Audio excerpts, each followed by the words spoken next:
శ్రీమాత్రే నమః శ్రీ గురుభ్యో నమః.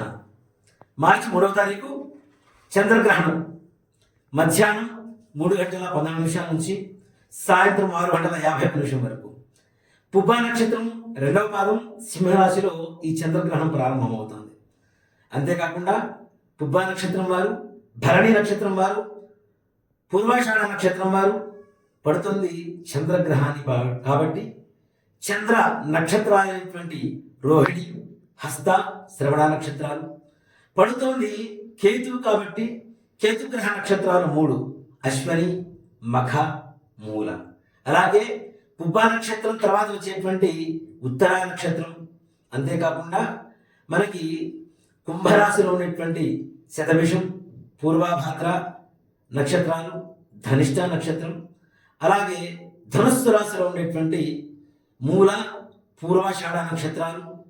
అలాగే కన్యా రాశిలో ఉండేటువంటి ఉత్తర, హస్త, చిత్త నక్షత్రాలు.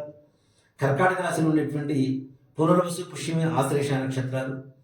ముఖ్యంగా మీనరాశిలో ఉండేటువంటి పూర్వభద్ర, ఉత్తరభద్ర, రేవతి నక్షత్రాలు.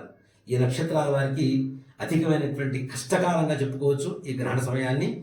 ఈ గ్రహణ సమయం వల్ల ఈ నక్షత్రాల ప్రభావం, నక్షత్రంలో జనం కలిగినటువంటి వాళ్ళకి తప్పనిసరిగా 6 నెలల పాటు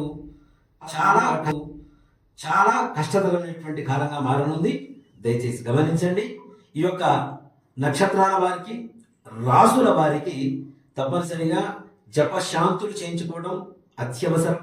కాబట్టి మన హనుమత్ ప్రత్యంగ వారాహి శామబా గుడి వద్ద ఫణీని కాలనీ, చైతన్యపురి, కొత్తపేట, హైదరాబాద్ నందు గ్రహణ సమయంలో ఒక్కొక్కరి గోత్రనామాలతో ఒక్కొక్క బ్రాహ్మణుడితో మీ నక్షత్ర జపం, చంద్రగ్రహ జపం, కేతుగ్రహ జపం చేయించి మంత్రాన్ని హవనం చేయించి 4వ తారీఖు వృద్ధున మీరు తలస్నానం చేసి మన మారుతినగర్ ఆంజనేయ స్వామి వారి దేవాలయానికి వస్తే అక్కడ దానం ఇప్పించి మరలా తీర్థం ఇచ్చేసి ఇంటికి తీసుకున్న తర్వాత, తీర్థం కూడా స్వీకరించిన తర్వాత ఇంటికి వెళ్ళి మరలా తలస్నానం చేస్తే ఈ యొక్క దోష నివృత్తి చేసుకోవడానికి అవకాశం ఉంది. కాబట్టి ప్రతి ఒక్కరు కూడా గమనించి ఈ నక్షత్రాల వారు, ఈ రాసుల వారు ముందుగా దయచేసి అప్పటికప్పుడు మరలా త్వరపడవద్దు.